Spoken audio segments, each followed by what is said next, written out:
Yubitsume. This is a ritual performed to seek forgiveness after a member of the Japanese mafia has been offended by another member's actions.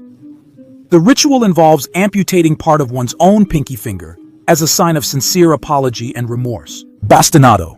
This is a punishment involving beating the victim with a stick, cord, or whip exclusively on the soles of the feet. Unlike most forms of corporal punishment, the goal here is to inflict severe pain rather than cause serious injury. However, if the torture is conducted too harshly or for too long, the victim may lose the ability to walk. Tar cap.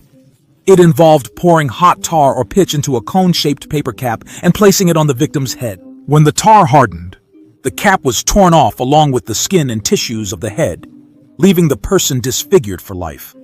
This was usually not done with the intent to kill, but deadly infections following the torture could lead to death. Execution by elephant, also known as gungar, was a punishment common in Asia, especially in India.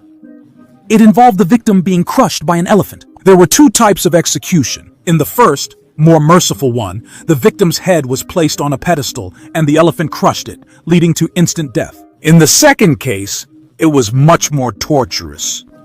Some rulers preferred long spectacles and ordered the elephant trainer to first crush the person's arms and legs, and only then the head, killing the condemned. Poenacule. In ancient Rome, this was the name for those who killed their own father. It was a death penalty where the criminal was sewn into a leather sack along with live animals, a dog, a snake, a monkey, and a rooster, and then thrown into the water, completing the execution. Decimation.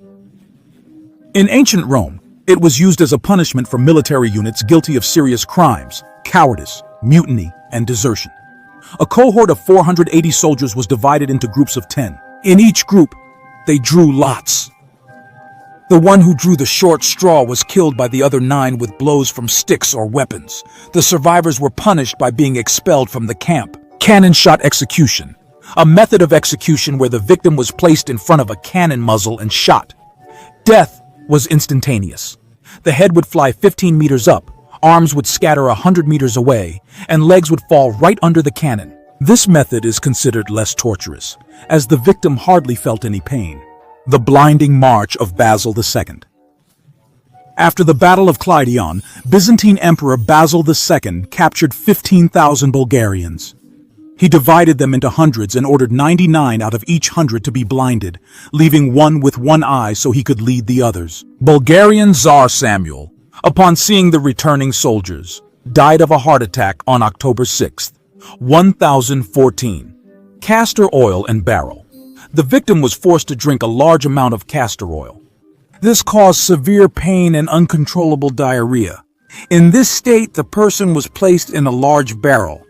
In the worst cases, the prisoner literally drowned in their own excrement. Immurement, used as a method of execution for life imprisonment. A person was walled up in a confined space, behind a wall or in a niche, leaving them there for the rest of their days. If this method was used as execution, the victim was left to die of starvation. If as imprisonment, the prisoner was regularly given food. The rack. A person was laid on a wooden rectangular frame, and their body was stretched, pulling arms and legs in different directions. This caused excruciating pain and could lead to dislocations and torn ligaments. The rack was more often used to extract confessions, but sometimes it was taken to the end. Limbs would simply tear apart, and the victim would die from blood loss. Tarring and feathering. This is a method of public torture and humiliation.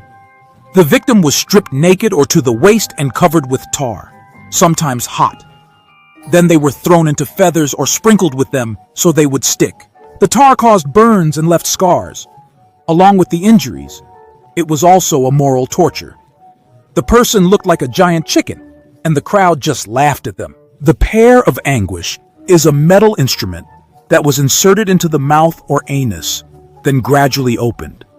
The tissues were stretched until they tore completely. Heart extraction among the Aztecs. During sacrifices to the sun god, the victim was placed on a stone altar. A priest would cut open the abdomen with an obsidian or flint knife, tear out the still beating heart, and raise it to the sky as an offering to the deity. The heretic's fork is a metal collar with 2 sharp prongs, one pressed against the chin from below, the other against the chest. The person was forced to keep their head straight. The slightest relaxation, and the prong would start to pierce. This caused severe pain, deprived the person of sleep, and continued until they either gave in or died. The rat bowl torture is attributed to Emperor Nero. A bowl with hungry rats was tied to the abdomen, and the bottom was heated. In panic, the animals gnawed their way out right through the victim's body. It is known that a similar method was found in some parts of South America. The rectoscope. There was another torture using rats, the so-called rectoscope.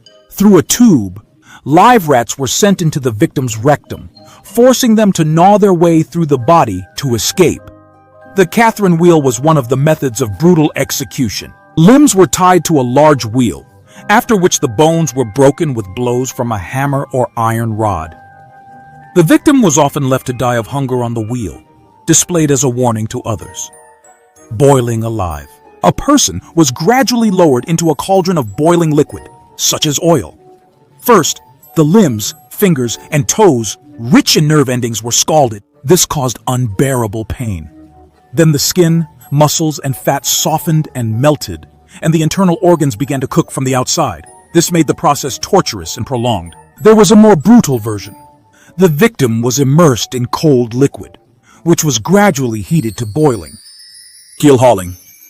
Dragging under the keel is a naval punishment. A sailor was tied to a rope and dragged under the keel of a ship from one side to the other. If the person didn't drown or die from hitting the ship's hull, they were pulled again and again until they died. Sawing.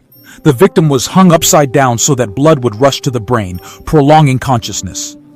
The executioner began sawing the body from the groin down, cutting the person in half. Hanging, drawing, and quartering. This method was used in Britain and Ireland for execution for treason. The condemned was tied to a wooden board and dragged by a horse to the place of execution. There they were hanged, then disemboweled, their entrails removed, beheaded, and the body divided into 4 parts. These parts were displayed for public viewing, for example, on London Bridge as a warning to others. The glass torture. Not always fatal, but extremely painful. A glass rod was inserted into the rectum and struck with a hammer. The shards scattered inside, causing monstrous damage. Bamboo through the body. A bamboo shoot was inserted into the anus. The plant quickly grew inside the body, tearing through tissues and causing unbearable agony. Sometimes it was left until the stem broke through to the other side. The Spanish donkey. This is a wooden device with a sharp angle on which the victim was seated astride, like on a donkey. Heavy weights were hung on the legs, increasing pressure and pain. This often led to severe injuries to the legs and spine until the body tore under its own weight. The brazen bull. A life-sized metal statue in the shape of a bull. The victim was placed inside, and a fire was lit under the statue. The person inside suffered thermal burns. The design included special tubes so the victim could breathe. Meanwhile, the screams turned into sounds resembling a bull's roar, and steam came out of the nostrils. Impalement. The particular cruelty of this execution was that the stake was positioned to avoid immediately damaging vital organs. The victim, standing on tiptoes, could resist for a while, but as fatigue set in, the body would sink lower. The stake would enter the body, causing unbearable pain until it pierced the organs. Flaying. The victim's skin was removed while alive. Executioners use boiling water or other means to ease the separation of the skin and make the process more efficient. This caused slow and horrific suffering, as the skin does not contain large vessels, and the person does not die immediately. Typically, the victim died from shock or infection. The Blood Eagle, a ritual Viking execution. The victim's ribs were cut near the spine and spread apart, pulling out the lungs to resemble wings. Death came painfully and slowly. Lingqi, death by 1,000 cuts, a known method of execution in China, aimed at prolonging suffering as much as possible. There were different variations. In one case, the executioner would take knives labeled with body parts, arm, leg, neck, and so on, and make deep but non-lethal cuts in those places until he pulled out the knife labeled heart and stabbed it in. In another variation, the body was wrapped in a net, and pieces of skin protruding through the holes were cut off. In the most brutal version, a person was buried up to the neck. A cross-shaped incision was made on the head, the skin was peeled back, and mercury was poured inside. Under the weight of the mercury, the skin would peel away, and when the person tried to escape, they would effectively leave their skin in the pit. Scaphism. Many consider this the most terrifying execution. The condemned was placed in a boat or between two boats so that their arms and legs stuck out. They were force-fed large amounts of milk and honey, causing severe diarrhea. The entire person was smeared with honey, and rats, insects, bees, wasps, and other animals were thrown in with them. It is reported that the victim could live up to 17 days. The face was covered with wasps, the flesh rotted, the intestines with parasites and larvae. All this while lying in their own excrement.